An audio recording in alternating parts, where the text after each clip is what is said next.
কদিন আগেই মোহাম্মদ আশরাফুলকে সরিয়ে ঢাকা বিভাগীয় ক্রীড়া সংস্থার অ্যাডহক কমিটিতে আমিনুল ইসলাম বুলবুল আর জেলা ক্রীড়া সংস্থায় সাথীরা জাকির জেসির পরিবর্তে নাজমুল আবেদিন ফাহিমকে যুক্ত করে জাতীয় ক্রীড়া পরিষদ। ক্রিকেট বোর্ড নির্বাচনে এই দুই হেভিওয়েট প্রার্থীর পাশাপাশি ঢাকা বিভাগ থেকে মনোনয়নপত্র জমা পড়ে আরও একটি।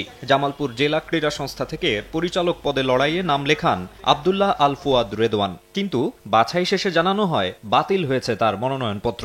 48টি মনোনয়নপত্র বৈধ বলে পেয়েছি, ঢাকা বিভাগের একটি মনোনয়নপত্র বাতিল হয়েছে, সেটা হচ্ছে জামালপুর ক্রীড়া সংস্থা SM আব্দুল্লাহ আল ফুয়াদ রেদওয়ান। সমর্থনকারী কাউন্সিলর যিনি ওনাকে সমর্থন করেছেন তার ফর্মে যে প্রদত্ত স্বাক্ষর, মানে কাউন্সিলরশিপের যে প্রদত্ত স্বাক্ষর, তার সাথে মনোনয়ন ফর্মে যে স্বাক্ষর করেছেন সেটা সম্পূর্ণ অমিল পাওয়া গেছে।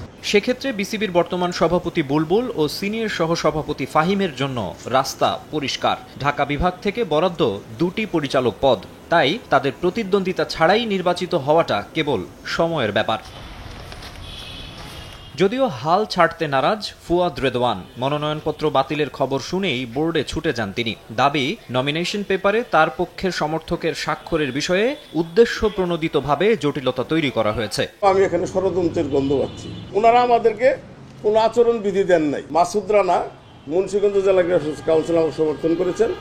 ওনার জাতীয় পরিচয়পত্রের স্বাক্ষরের সাথে আমার ফর্মের হুবহু স্বাক্ষর মিল রয়েছে। জাতীয় পরিচয়পত্রের স্বাক্ষরের উপরে তার কোনো স্বাক্ষর থাকতে পারে না। 25 পরিচালক পদের জন্য 60টি মনোনয়নপত্র বিক্রি হলেও জমা পড়ে 51টি। এর মধ্য থেকে ফুয়াদ রেদওয়ান ছাড়াও চাঁদপুর জেলা ক্রীড়া সংস্থার শওকত হোসেন ও রাজশাহী বিভাগীয় ক্রীড়া সংস্থার হাসিবুল আলমের মনোনয়নপত্র বাতিল ঘোষণা করা হয়েছে। প্রার্থীদের চূড়ান্ত তালিকা প্রকাশ করা হবে 1 অক্টোবর। মাকসুম আলম খান, সময় সংবাদ, ঢাকা।